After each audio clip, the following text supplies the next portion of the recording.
Hey guys, and welcome back to my YouTube channel. Ngayon papanoorin natin ang trailer ng Minecraft movie. So, tingnan natin kung ano to. At kung gaano siya kaganda, kung gaano siya ka-accurate ginawa. Pero nakakita na ako ng mga ibang scene na mga vloggers na na-react din to. So, re-react din natin to para meron din tayo sa channel natin. Hindi tayo magpapauli sa kanila kahit 46 subscriber lang tayo. Ngayon nagsisimula tayo guys. Please like, share, and subscribe this video kung gusto nyo mo ng mga crazy game na lalaruin ko for next video. Ano nyo, comment kayo sa baba. So, start na natin.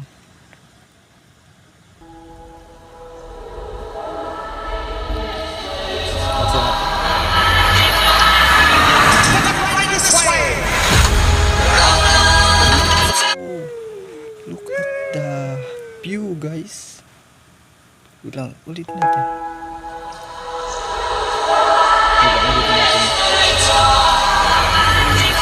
Look at the portal. Look at the portal, bro. Look at the portal. Oh, tingnan nyo yung pagkagawa. So very accurate, same na same sa Minecraft. The sky, the stone, trees, house. Wow, so cool. Etong nagpapataka sa marami, no? No guys, at saka sa atin din. Sa bilang magko-comment dito sa movie na ito na bakit may tao, no? Syempre ano to, parang hindi ko alam kung 3D to or realistic Minecraft version, parang ganun. Pero kung gagawin nilang may tao, siguro may meaning din. Bakit? Siguro alam kong ano, player ng Minecraft. So nandito si Aquaman, siguro sino ba ito? Si Aquaman ata to, yung nakita ko sa ibang trailer, sa mga ibang ng movie ay ng reaction ng vlogger. So nakita natin si Aquaman, yung funny guy na Hollywood star, yun, 'di ba? Meron din siya. So hindi ko alam kung ano, tignan natin kung ano pa makikita natin dito na pwedeng reaction natin.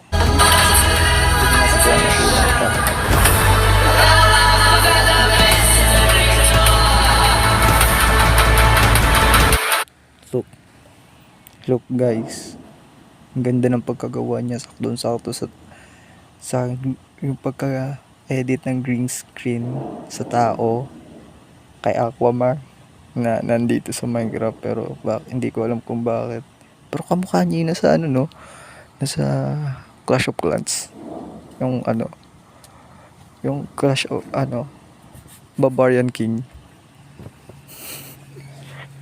Kamukha niya sa Barbarian King talaga, sa hair, sa beard, sa mustache. Pero sampakasulit nito. Pero papanoorin ko rin to pag lumabas na sa ibang bansa. Kasi dito sa Pilipinas guys, lalabas mo na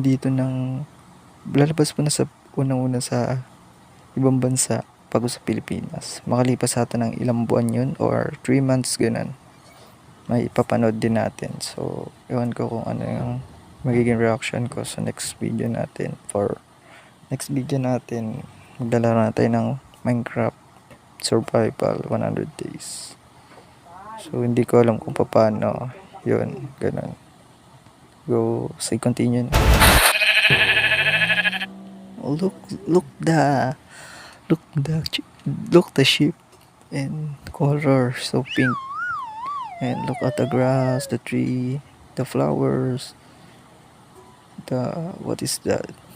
The weeds back on the ship. House, diba? Let's go. What the hell?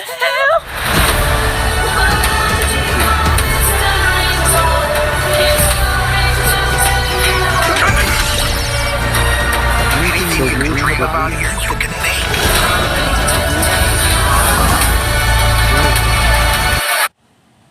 Oh,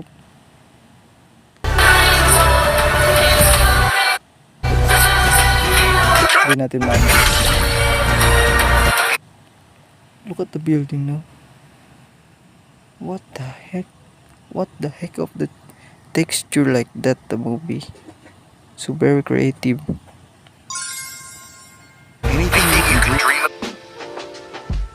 Like night, tapos biglang night, yung lava, yung trees, same na same. Pag pinake mo siya.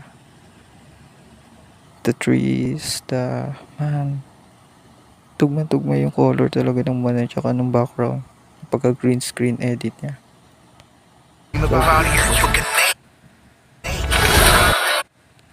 Look at the piglins. Oh my god, look at the eyes. Glowing and white. What is that sword? That's stick sword? Or iron sword? Or stone sword? What the heck? Look the piglin, those for full armor. And look the background talaga guys. So very accurate. Yung texture niya, yung lining, yung shadows, yung editing. Wow. But itong katanungan guys, panoorin natin. Let's continue.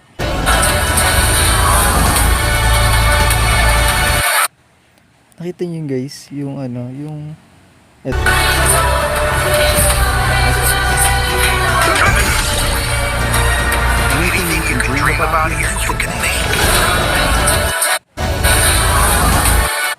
Tingnan nyo guys yung nether.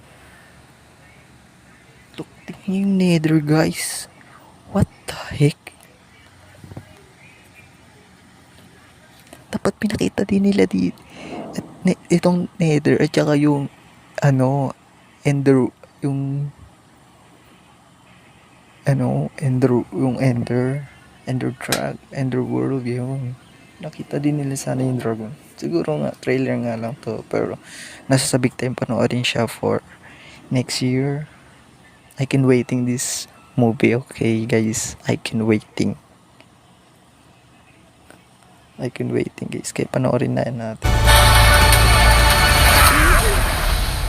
Who are you? What the heck? I'm MC. Steve. So guys, siya yung sinasabi ko sa inyo kanina, di ba?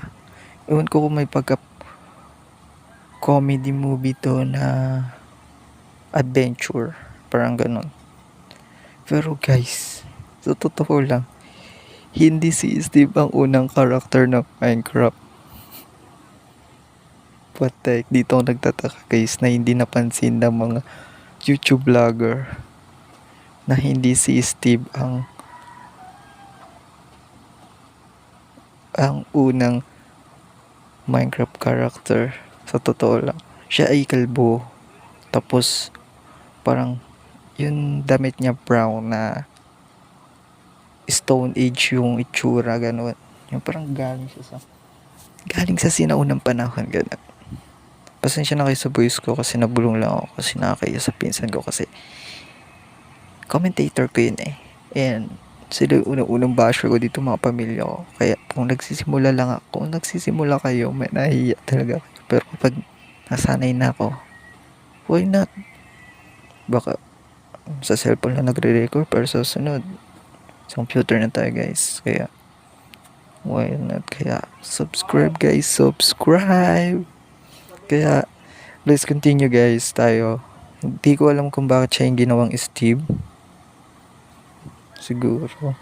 Pero yung mga nakita nyong apat na character naman or people na mga Hollywood star, siguro yun yung mga player na pumasok sila sa CP nila or sa computer na naglalaro ng Minecraft. Yun yung sa tingin ko guys ha. Yun yung theory ko dito sa trailer na movie na ito. Pero guys, So, very accurate talaga guys. Yun talaga masasabi ko sa very very creative na mga ano dito, artist at saka ni mga anime at saka mga editor.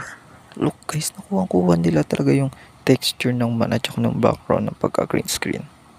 Kaya why not na hindi natin panoorin to, di ba? So, let's go. Continue. Oh. Okay. This guy is such a toolbag.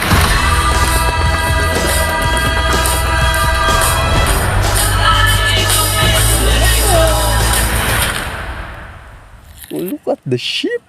Ay, ship ba to? Or ano? Ang tawag dito? Camel. Ay, hindi. It's not a camel. Oo nga, no, hindi nila pinakita dito yung camel.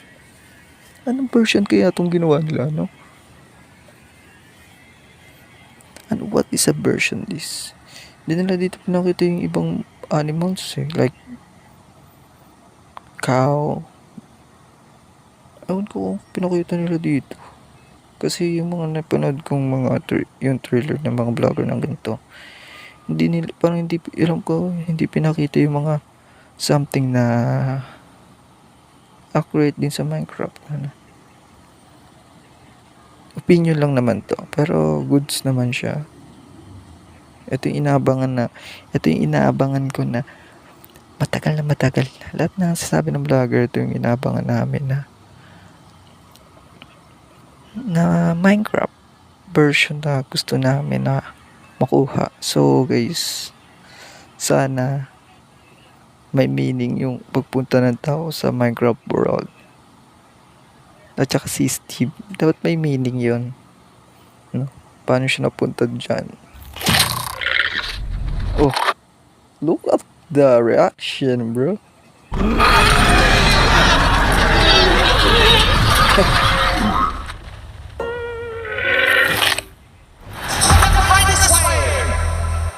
What?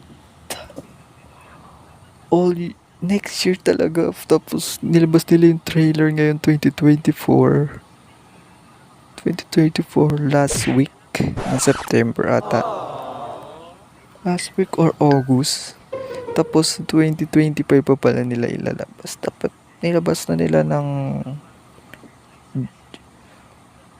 January, ganun, June, February, March, ganun, diba? Hindi yung parang I can waiting for this video. For this movie. Diba? What the heck?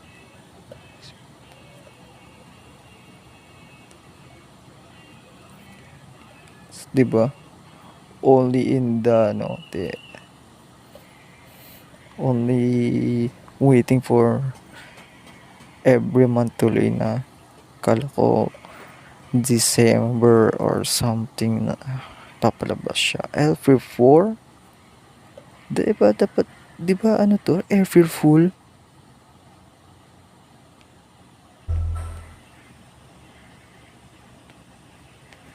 That's my video guys. That's my video guys. So sana magustuhan nyo itong video. Don't forget kung pwede kayo mag-comment guys. Alam ko naman sa ibang subscriber ko ay walang active. So guys, sana naman tasin naman natin yung viewers natin guys. Kasi nung last year, tumas yung Minecraft survival natin sa tour ata yung tour. Ewan ko kung tour yun or something na joking na nahulog ako sa mataas na kasi ang dami zombie sa paligid. So guys, ako bilang simple people, you can create your mind sa Minecraft na yung parang you be creative for this game. Maging creative ka kasi itong Minecraft na to ginawa to for how many months or years, hindi ko alam, pero yung nalaro tong Minecraft na to unang-una sa tablet, yung parang hindi mo pa alam kung paano pasabuhin yung TNT, yung everything na gamit, yung parang ilang gamit pa lang ang naka-create nila. Tapos hanggang sa nag-update hanggang ngayon na parang successful sila. So very glad na hopefully nagka-movie rin sila for all these years na simulang ginawa yung Minecraft hanggang sa nag-update, hanggang nagkaroon ng mga iba't ibang klase ng mode na sama-sama sa isang ano. Pero ito yung pinakamaganda sa Minecraft. Ito yung pwede siyang online, pwede siyang offline, pwede kang gumawa ng SMP, o pwede kayo gumawa ng PvP world or ibang mode na ilalagay nyo sa Minecraft nyo. Ito yung pinakamagandang game sa buong mundo na create ng isang tao. Yun yung sinasabi ko sa inyo, guys, yung unang-unang character ng Minecraft, yung may beard siya, may beard na katulad siya sa Barbarian King, gano'n. Yung gano'n. Tapos kalbo siya, tapos yung damit niya parang Stone Age, tapos kulay brown. Yun siya, yun yung unang-unang character. Sinim niya talaga sa sarili niya. So, oo nga, alam kong napaka memorable nitong Minecraft na to for the childhood game. So guys, dami ko na sinabi. So yun nga, guys, sana magustuhan nyo tong video, sana magustuhan nyo tong reaction na to. So don't forget to like, share, and subscribe this video para magkaroon pa tayo ng maraming content na maisip ko. So guys, kung nagustuhan nyo to, keep a big like this video and subscribe. Libre lang naman ng like and subscribe and comment. Libre lang yan, guys. Kaya hopefully na matulungan nyo ako sa pag-angat ko sa industry ng vlog ng YouTube channel ko. So sana matagal ko na ito pinagtuloy. And thank you, guys. Thank you for watching. And goodbye.